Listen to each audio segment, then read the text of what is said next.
Guys, welcome back to my channel and don't forget to like, comment, share and subscribe. BP said on Wednesday it has shut some of its units affected by an electrical fire at its 4,030 barrel per day Whiting refinery in Indiana. The fire has been extinguished and it is determining when the affected units will be restarted, the company said in an emailed response. No one was injured and there were no known impacts outside the refinery, it added. Earlier in the day, local media reported a portion of BP Whiting refinery was shut in the afternoon due to an electrical fire. Gold price moved little on Thursday, but held on to recent gains as traders awaited more cuts on U.S. monetary policy, while copper price appeared unimpressed by China's latest stimulus package. Spot gold was little changed around 1 an ounce, while gold futures rose 2% to 1 and announced by 28. Price of the yellow metal rose marginally in the past 2 days as the dollar index retreated from a near two-decade high, but traders are hesitant to buy further into the yellow metal ahead of Fed Chair Jerome Powell's address to the Jackson Hole Symposium in Thursday. The dollar traded flat on Thursday.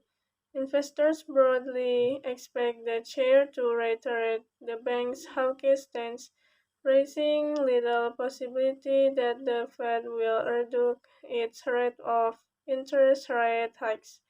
About 61% of market participants expect the Fed to hike rates by 75 basis points in September as it moves to topple inflation from a 40-year peak. Hawkish comments from several Fed officials have also reinforced expectations that the Fed will stick to its path of policy tightening. The central bank has raised rates 4 times so far this year. This has severely dented gold price, negating all gains made to the onset of the Russia-Ukraine conflict. Higher yields made the dollar a more attractive than gold. Other prices, metal prices, were also largely muted on Thursday. Among industrial metals, copper price scraped higher, but appeared to be taking little support from a fresh round of China's stimulus. Copper futures rose 1% to 3 a pound. China on Wednesday announced a stimulus package worth roughly 1% of its overall GDP, as it faced a drastic slowdown in growth from COVID-19 lockdowns, an ongoing heat wave, and a potential power crunch. Weakness in the country's industrial sector has severely dented copper price this year, given that China is the world's largest importer of the red metal. A worsening real estate crisis in the country is also expected to dent its economic prospects. Still, copper saw some support this week after the People's Bank of China cut interest rates again to support economic growth. Oil prices rose further on Tuesday as traders awaited more details on the potential lifting of U.S. sanctions against Iran, while a drop in crude inventories also helped support sentiment. London traded Brent oil futures rose 6% to 1 a barrel, while benchmark U.S. West Texas Intermediate futures rose 4% to 9 a barrel by 28.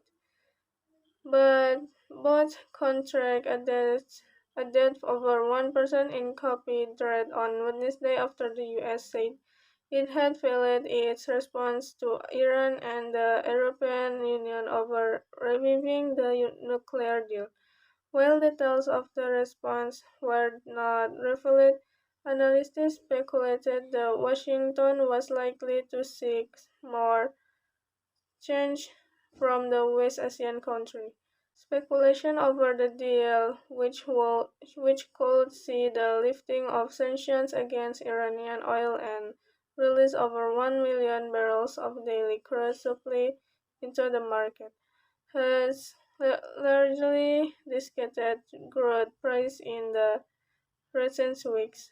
Threats of supply cuts by Saudi Arabia in response to the deal also drove price higher this week, helping them recover from 6 months' lows. Okay guys, maybe that's all from me. Thanks for watching and don't forget to like, comment, share and subscribe.